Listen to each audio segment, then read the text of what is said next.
Bonjour à tous. Voilà, j'espère que vous allez bien. Amen. Donc ce matin, plutôt que de vous apporter un message d'édification, je vais vous apporter un message d'encouragement. Amen. Gloire à Dieu. On va commencer par un petit verset dans l'évangile de Luc, au chapitre 12 et au verset 32.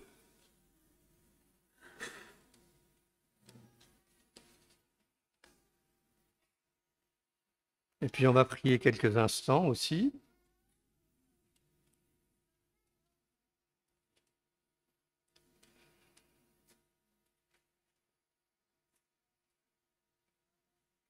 Alléluia, merci Seigneur, parce que, que ta parole puisse faire son effet encore ce matin dans les cœurs, dans les consciences. Merci Seigneur. Tu as dit qu'elle ne revenait pas à toi sans effet, Seigneur. Merci. Nous comptons sur elle, Seigneur. Amen, afin de changer nos cœurs, Seigneur. Merci, Seigneur. Qu'elle puisse nous laver encore ce matin, Seigneur. Merci parce que c'est cette eau vive, Seigneur, dont nous avons besoin chaque jour, Seigneur. Béni soit ton nom, bénis cette parole, Seigneur. Tu accompagnes ton serviteur pour la donner, Seigneur.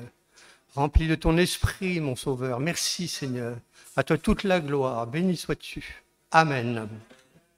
Amen. Voilà, Luc chapitre 12, verset 32.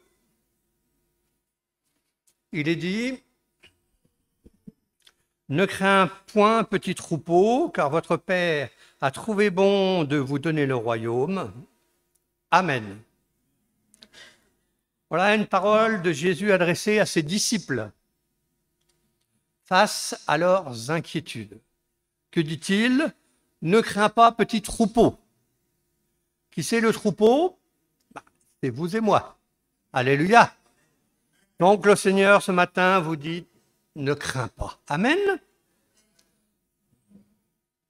Mon épouse me faisait remarquer dernièrement qu'il est écrit dans la parole 365 fois l'expression « ne crains pas ».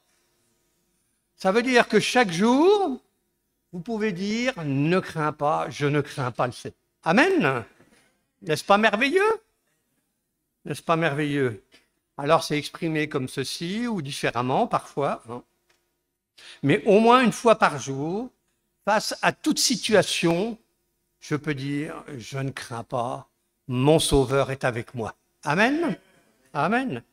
Ce n'est pas la méthode Coué, hein, mais c'est la parole vivante de Dieu. Amen. Permanente, la parole agissante. Amen. Gloire à Dieu. Alors, il est tout à fait légitime, bien sûr, qu'une personne ait des craintes. On a tous des craintes dans la vie, bien sûr. Et il n'y a pas à se culpabiliser pour cela, je dirais. Peut-être que c'est ton cas ce matin, peut-être tu as des craintes dans ton cœur.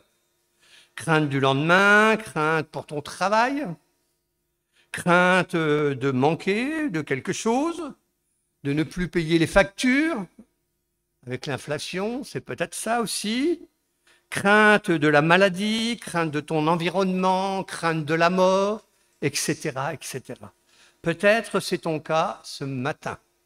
Le Seigneur te dit, ne crains pas. Amen. Gloire à Dieu. Voyez, le plus important de tout cela, c'est comment on va gérer notre crainte. La crainte, elle vient toujours.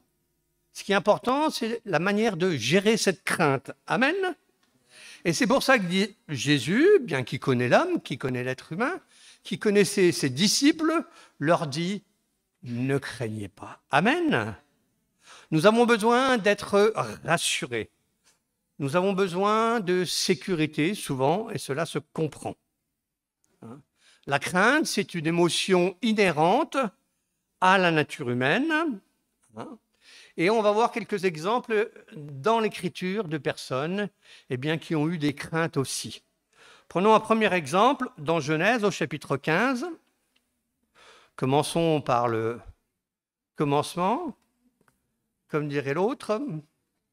Genèse 15, Amen. Au verset 1. Après ces événements, la parole de l'Éternel fut adressée à Abraham. Dans une vision, il dit, Abraham, ne crains point, je suis ton bouclier et ta récompense sera très grande. Amen. Abraham, eh bien, est allé sauver son neveu Lot, qui a été fait prisonnier par plusieurs rois. Et puis, il revient en vainqueur. Son expédition, on pourrait dire, a été un succès. Mais malgré tout, il y a des craintes qui viennent l'assaillir après cette expédition. On pourrait s'attendre, eh bien, qu'après sa victoire, il soit confiant, il soit plein de force. Mais là, pas du tout. Au contraire, il y a encore des craintes qui viennent l'assaillir. Réjouissons-nous de nos victoires, comme Abraham. Amen. Réjouissons-nous de nos victoires dans la foi, mais n'oublions pas que nous devons persévérer jusqu'au bout de notre voyage terrestre. Amen. Parfois, on se réjouit. C'est bien de se réjouir, c'est vrai, alléluia. Mais il faut poursuivre la route. Amen. Donc, que fait l'Éternel? L'Éternel le rassure. Rassure Abraham. Il lui dit, je suis ton bouclier. Je te protège, je te garde. Ta récompense sera grande. Ça veut dire quoi? Ça veut dire que, eh bien, la femme d'Abraham était stérile, Sarah, et là, il va lui promettre une postérité. Il va lui promettre un descendant.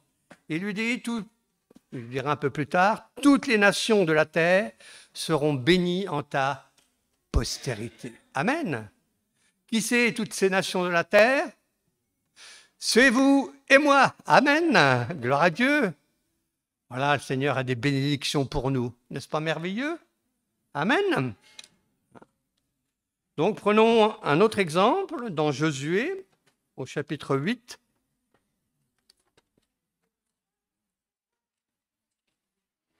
Au verset 1. L'Éternel dit à Josué, ne crains point et ne t'effraie point. Voilà, au chapitre 10, au verset 8, toujours du même livre. L'Éternel dit à Josué, ne les crains point, car je les livre entre tes mains, et aucun d'eux ne tiendra devant toi. Et puis un peu plus loin, au chapitre 11 et au verset 6, l'Éternel dit à Josué, ne les crains point, car demain, à ce moment-ci, je les livrerai, tous frappés, devant Israël. Tu couperas les jarrets de leurs chevaux et tu brûleras au feu leurs chars. Amen. Voilà un homme, Josué, un homme de Dieu, qui s'est vu confier une tâche pas facile, celle de faire entrer le peuple juif dans le pays promis. Et puis, il devait conquérir ce pays. Alors, il y avait des ennemis, bien sûr, dans ce pays. Eh bien, il fallait batailler. Il fallait batailler. Alors, eh bien, le Seigneur lui dit, ne crains pas. Prends courage, je suis avec toi. Amen. Amen. Il le fortifie, il le rassure. Vous savez, nous aussi, nous avons beaucoup d'ennemis. Le chrétien, il a beaucoup d'ennemis. Amen. Je ne sais pas si vous avez remarqué, le monde, la chair, le diable. On a beaucoup d'ennemis aussi. Le pire, c'est le diable, bien sûr.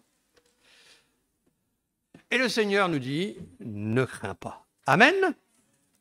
Le chrétien doit apprendre à combattre. Il doit apprendre à combattre en s'appuyant sur le Seigneur. Amen. Vous savez, c'est pour ça que Dieu nous a équipés d'une armure spirituelle. Vous connaissez cette armure spirituelle?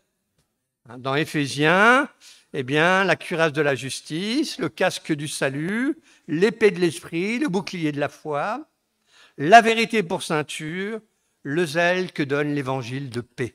Amen. Voilà l'armure du chrétien. Et il faut s'en servir. Amen.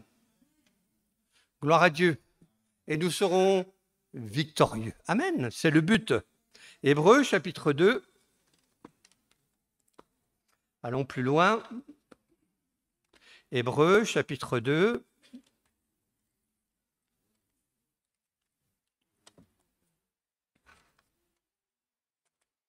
Au verset 14.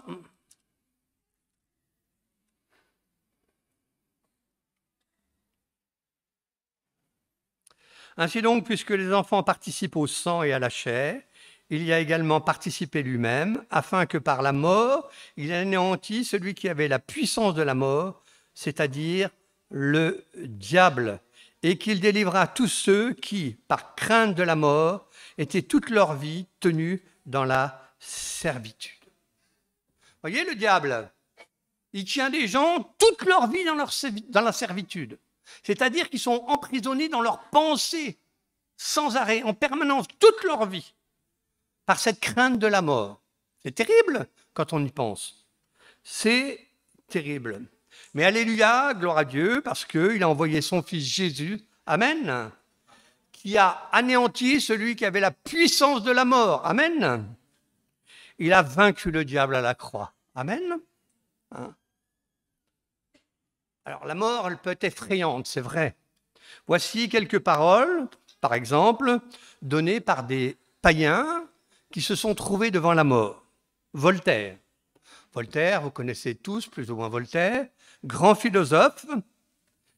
Il a passé une bonne partie de sa vie à combattre le christianisme. Et eh bien, lors de son dernier souffle, il a dit « Je suis abandonné de Dieu et des hommes. Je vais en perdition. » Ah oui, c'est sûr, il a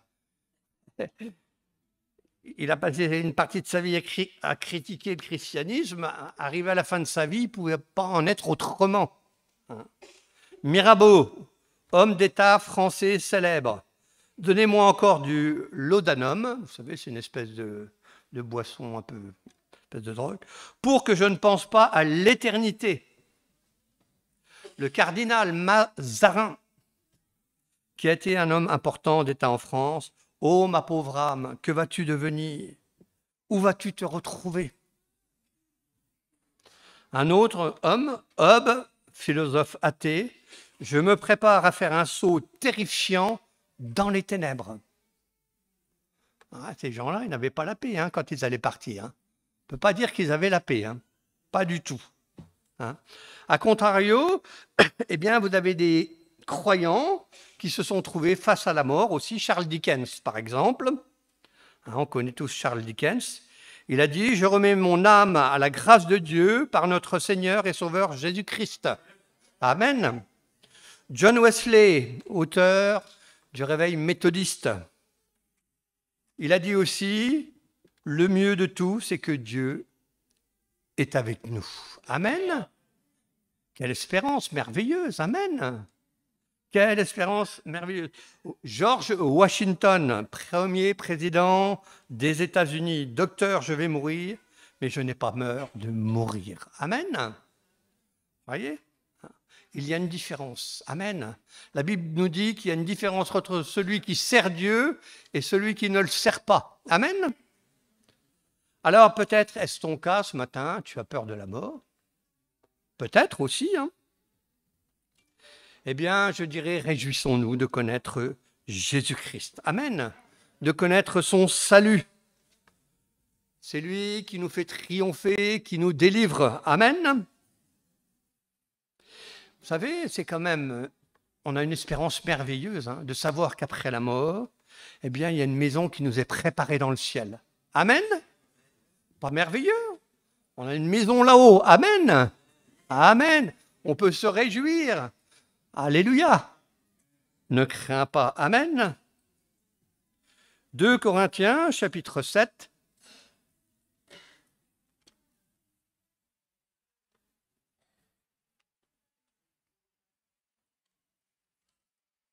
Un autre homme aussi de Dieu, que vous connaissez bien sûr.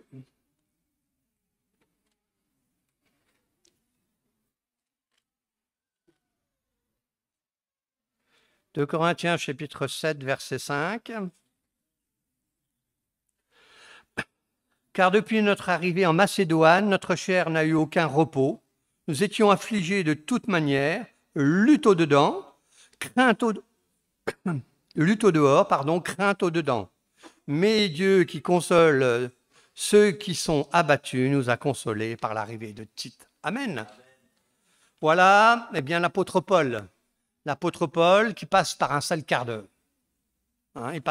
Il a passé différentes épreuves, il a traversé différentes épreuves, et puis, à un moment même, il va dire, nous craignons même pour nos vies.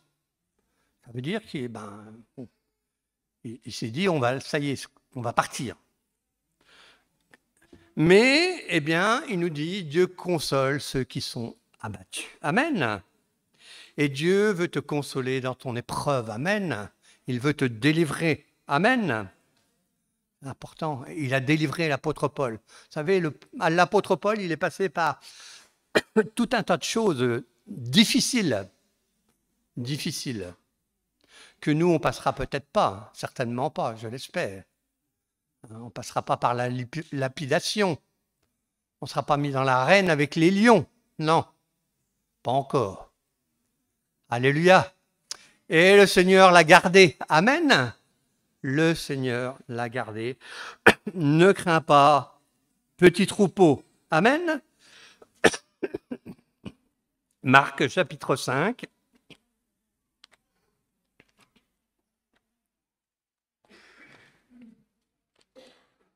Au verset 32, Marc 5, 32.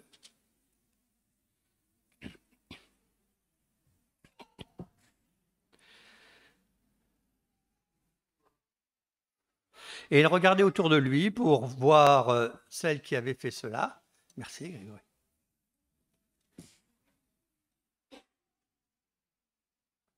Excusez-moi. Voilà. Reprenons, il regardait autour de lui pour voir celle qui avait fait cela. La femme effrayée et tremblante, sachant ce qui s'était passé en elle, vint se jeter à ses pieds et lui dit toute la vérité. Mais Jésus lui dit, « Ma fille, ta foi t'a sauvée, va en paix et sois guérie de ton mal. » Comme il parlait encore, survinrent de chez le chef de la synagogue des gens qui dirent, « Ta fille est morte, pourquoi importuner davantage le maître ?» Mais Jésus, sans tenir compte de ces paroles, dit au chef de la synagogue, « Ne crains pas, crois seulement. » Amen. La fille de ce chef de la synagogue, Jairus, est aux portes de la mort. Alors le papa, qu'est-ce qu'il fait? Il a certainement entendu parler de Jésus. Il accourt, il vient le voir et lui dit, « Eh bien, sauve ma fille. » Amen, sauve ma fille. Alors Jésus, que fait-il? Il accepte. Il accepte de le suivre et puis d'aller pour, prier pour cette fille. Amen. Et puis entre-temps, qu'est-ce qui se passe? Eh bien, il y a des gens de la maison de Jairus qui viennent et puis ils arrivent et puis ils annoncent la mauvaise nouvelle à Jairus. Ta fille est morte. Vous imaginez la nouvelle? Imaginez votre fille, votre garçon, vos enfants.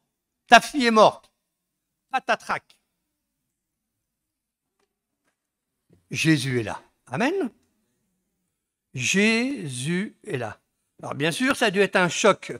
Que fait Jésus? Il lui dit, ne crains pas, mais crois seulement. Amen.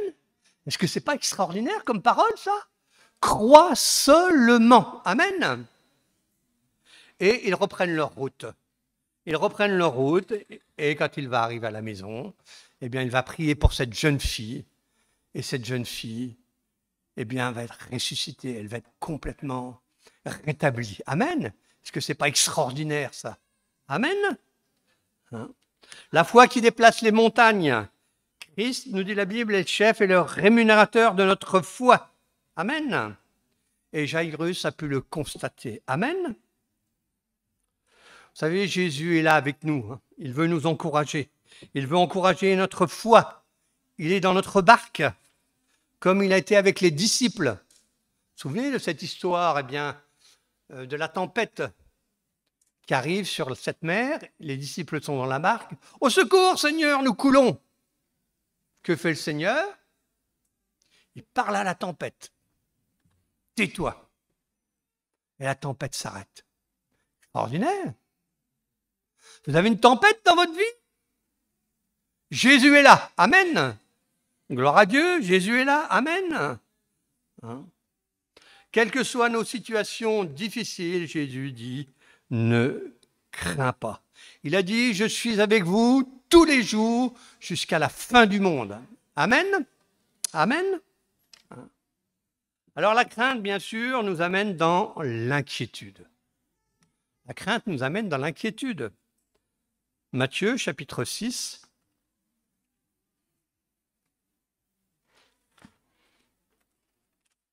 En verset 25, vous connaissez ce passage aussi. On va le relire. C'est pourquoi je vous le dis, ne vous inquiétez pas pour votre vie, de ce que vous mangerez, ni pour votre corps, de quoi vous serez vêtus. La vie n'est-elle pas plus que la nourriture, le corps plus que le vêtement? Regardez les oiseaux du ciel, ils ne sèment ni ne moissonnent, et ils n'amassent rien dans les greniers, et votre Père céleste les nourrit. Ne valez-vous pas beaucoup plus qu'eux? Qui de vous, par ses inquiétudes, peut ajouter une coudée à la durée de sa vie? Et pourquoi vous inquiétez au sujet du vêtement? Considérez comment croissent les lys des champs, ils ne travaillent ni ne filent. Cependant, je vous dis que Salomon, même dans toute sa gloire, n'a pas été vêtu comme l'un d'eux. Si Dieu revêt ainsi l'herbe des champs qui existe aujourd'hui et qui demain sera jetée au four, ne vous vêtira-t-il pas à plus forte raison, gens de peu de foi? Ne vous inquiétez donc point, et ne dites pas que mangerons-nous, que boirons-nous, et de quoi serons-nous vêtus? Car toutes ces choses, ce sont les païens qui les recherchent. Votre Père céleste sait de quoi vous en avez besoin. Cherchez premièrement le royaume de Dieu et la justice de Dieu. Amen. 4 fois dans ce passage, il est dit « Ne vous inquiétez pas ». Amen. Si Jésus insiste autant, c'est parce qu'il connaît la nature humaine. Il sait qu'elle est fragile, elle a tendance à s'inquiéter. Dans ce passage, il dit « Ne vous inquiétez pas pour votre vie, vous inquiétez pas pour votre nourriture, vous inquiétez pas pour votre vêtement ». En gros, ça veut dire « Vous inquiétez pas pour le nécessaire quotidien. Dieu pourvoira. » Amen. C'est ce que ça veut dire. Dieu pourvoira à nos besoins au-delà même de ce que nous pensons. Amen. Après avoir créé le ciel et la terre, vous savez, Dieu n'a pas abandonné le monde. Il ne l'a pas abandonné à lui-même. Il a continué à en prendre soin, il a continué à prendre soin de sa création, il a continué à prendre soin de son peuple, de ses enfants. Amen. Dieu, ce n'est pas un horloger qui, après avoir fabriqué une montre, et puis après l'avoir remontée, comme un horloger remonte sa montre, ou une horloge à poids, et puis laisserait se détendre le ressort à l'intérieur de l'horloge. Dieu n'est pas comme cela. Dieu, c'est le Père qui a son regard sur nous, Père rempli d'amour, qui veille sur les siens et sur l'ensemble de sa création. Amen. Gloire à Dieu. Vous savez, c'est un couple dans une maison, ils sont en train de dîner, et puis, tout d'un coup, il rentre un petit passereau, un petit oiseau dans la maison. Alors, le couple, il essaye de le chasser, de le remettre à l'extérieur. Puis le petit passereau, il a peur. Il tourne dans la maison comme ça, comme un fou. Comme un fou. Il veut s'échapper. Et nous, on est pareil parfois. On est angoissé. On est épuisé. On ne sait pas ce qui va nous arriver. Mais Dieu prend soin d'un passereau. Amen. Est-ce qu'on ne vaut pas plus qu'un passereau? Amen, bien sûr que si. Amen. Les yeux de l'Éternel sont en tout lieu. Amen. Rien ne lui échappe. Il est dit même, tous vos cheveux sont comptés. Amen. N'est-ce pas merveilleux? Alléluia. Faisons confiance en notre Dieu. Amen. Ésaïe, chapitre 26.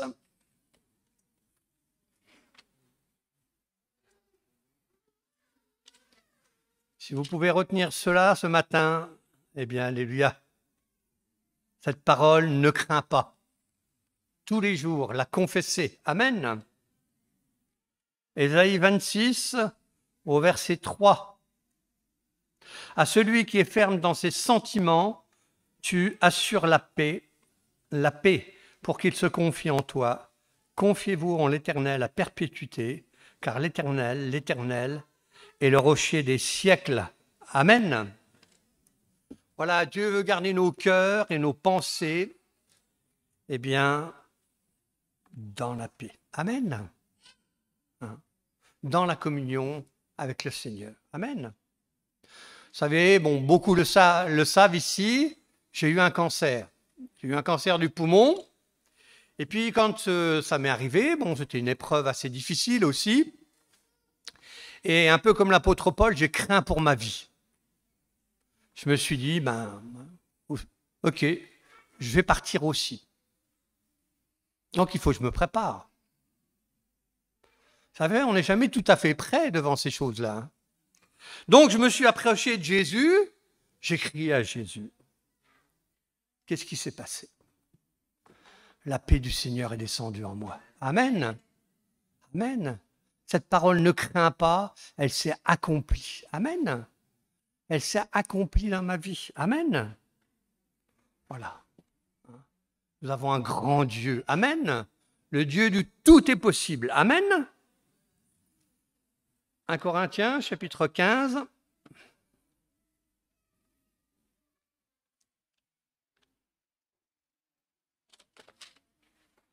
Au verset 19. Si c'est dans cette vie seulement que nous espérons en Christ, nous sommes les plus malheureux de tous les hommes. Alors, bien sûr, on compte sur Christ dans notre vie, sur terre. Mais le plus important, c'est qu'on compte sur Christ dans l'éternité. Amen. Parce que nous allons passer la vie avec lui dans l'éternité. Amen. C'est ça qui est important. Christ est ressuscité et nous ressusciterons avec lui. Amen. Est-ce que ce n'est pas extraordinaire? Amen. Vous savez, il y en a certains qui parlent qu'il n'existe pas de résurrection. Mais s'il n'y a pas de résurrection, ça veut dire quoi? Ça veut dire que l'humanité tout entière est perdue. L'humanité tout entière est sans espérance. Si Jésus n'a pas vaincu la mort, les païens, eh bien, ils ont raison de dire que la croix est une folie. Et puis ceux qui vivent dans les plaisirs, eh bien, allez-y. Ils ont raison. Mais non, Jésus est ressuscité, amen. Et il a vaincu la mort, gloire à Dieu, amen. Ésaïe 43, amen. Et vous savez, on a la meilleure place là ce matin, amen. Gloire à Dieu. Ésaïe 43, au verset 1.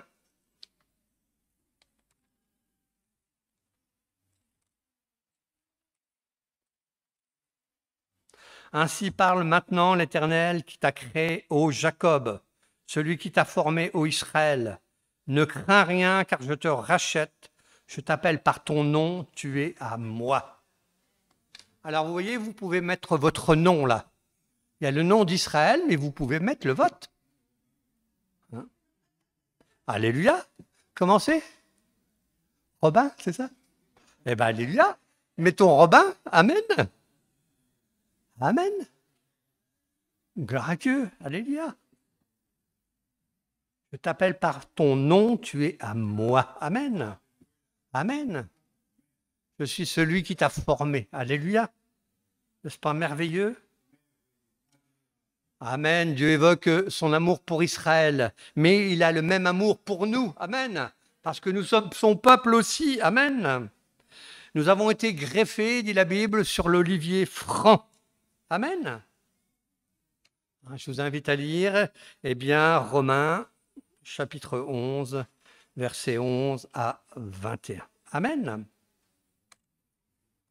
Donc, ne crains pas. Amen. Alors, je vais faire une conclusion. Conclusion, il y a une crainte qui est bonne quand même. Vous savez, c'est laquelle? La crainte de l'Éternel. Amen. Deutéronome au chapitre 10. La seule crainte qui est bonne, c'est la crainte de l'Éternel. Amen. Parce que cette crainte, elle est salutaire. Cette crainte, elle nous pousse à la repentance. Amen. Deutéronome au chapitre 10, au verset 20. Tu craindras l'Éternel ton Dieu, tu le serviras, tu t'attacheras à lui.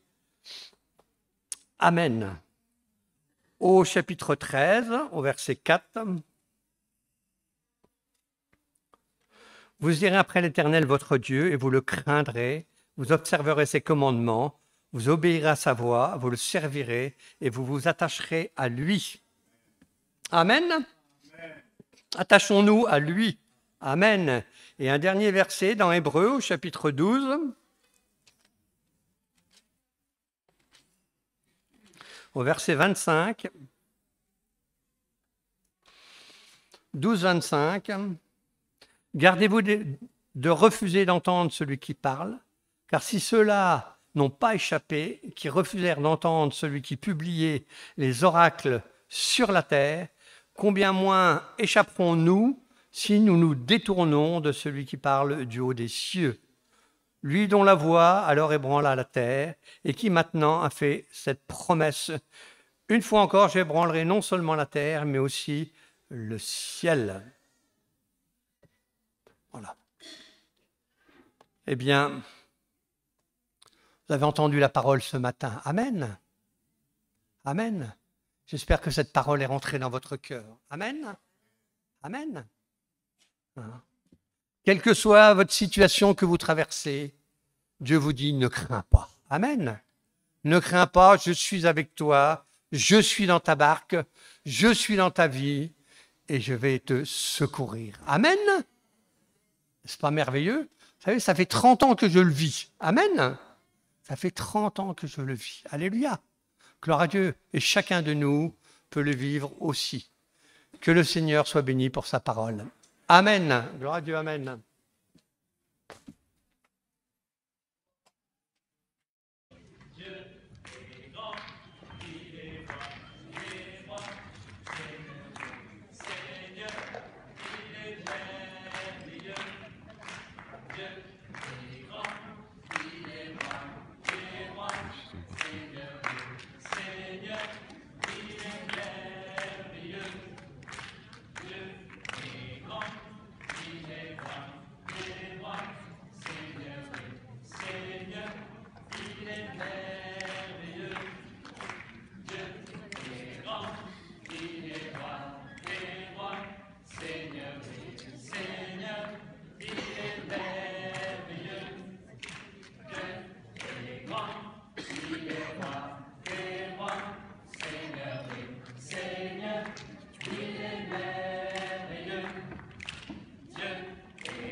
Ils sont partout.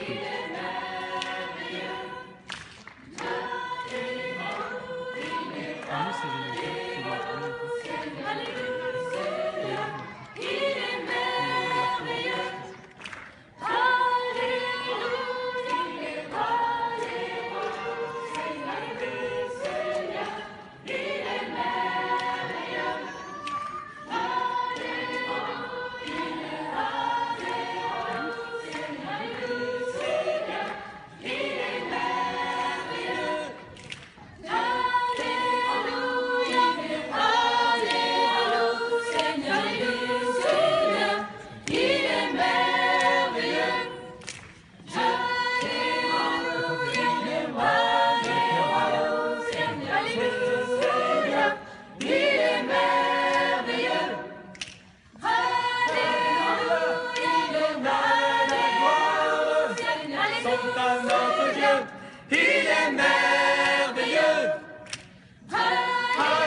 donné sa vie, aux bien amis des